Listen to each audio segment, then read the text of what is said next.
এই কচুরলতিগুলো বাড়ি থেকে এনেছি। আমাদের বাগানের কচুরলতি, বাজারের কচুরলতি অনেকটা মোটা মোটা হয়, কাটতেও সুবিধা হয়। আর এই কচুরলতি দেখতে পাচ্ছ তো, দেশি কচুরলতি, তাই একদম সরু, কাটতে অনেক সময় লাগবে, তবুও কষ্ট করে আমাদের কাটতে হবে। এই কচুরলতি দিয়ে তোমাদেরকে সুন্দর একটা রেসিপি তৈরি করে দেখাবো, কচুরলতি চিংড়ি। দেখতে থাকো। দেখো সরু সরু কচুরলতি কি সুন্দর পরিষ্কার করে কেটে নিয়েছি। এবার আমি এটাকে লবণ দিয়ে সিদ্ধ করে জলটা ফেলে দিয়ে তারপরে আমি এটাকে তোমাদেরকে রান্না করে দেখাবো। দেখেছো কচুরলতিগুলো কি সরু সরু, আর এর ছাল তুলে ছাড়াতে ছাড়াতে আমার অনেক সময় লেগে গেছে। দেখতে থাকো। এই দেখো কচুরলতিটা লবণ দিয়ে সিদ্ধ করে চুপড়িতে ঢেলে জল ঝরিয়ে নিয়েছি। আর এখানে নিয়ে নিয়েছি একটা গোটা পেঁয়াজ কুচি কুচি করে, আর দুটো তেজপাতা, একটা শুকনো লঙ্কা, আর কয়েকটা রসুন কুচি, আর নিয়ে নিয়েছি কিছুটা চিংড়ি মাছ। এই চিংড়ি মাছ দিয়ে কচুরলতিটা করব।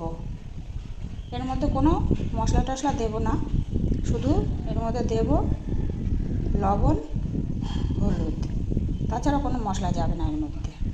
ততক্ষণ তোমরা এটা দেখতে থাকো। গ্যাসে কড়াই বসিয়ে দিয়েছি, আর কড়াই গরম হয়ে গেছে। এবার দিয়ে দিচ্ছি এর মধ্যে সর্ষের তেল।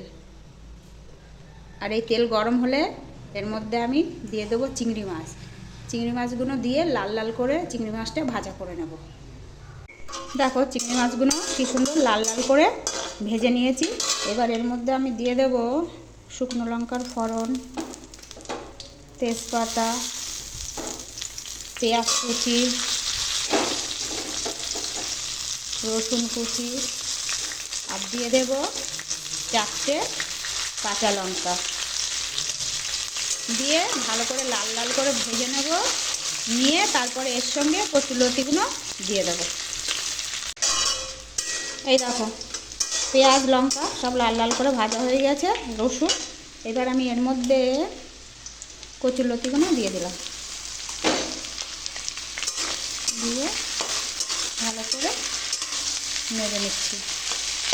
এবার আমি এর মধ্যে দিয়ে দেব পরিমাণ মতন লবণ,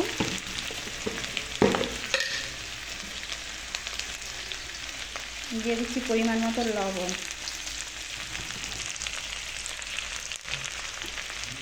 আর দিয়ে দেব পরিমাণ মতন হলুদ গুঁড়ো। এই দিচ্ছি পরিমাণ মতন হলুদ গুঁড়ো। এবার দিয়ে ভালো করে এটা নেড়ে নেড়ে শুকনো শুকনো করে নেব, করে নিয়ে তারপরে তোমাদেরকে আমি দেখাবো।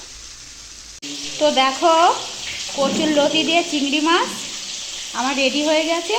এবার এটা আমি গরম গরম ভাতের সঙ্গে শুকনো লঙ্কা ভাজা আর কাঁচা পেঁয়াজ দিয়ে খেলে খুব সুন্দর লাগবে।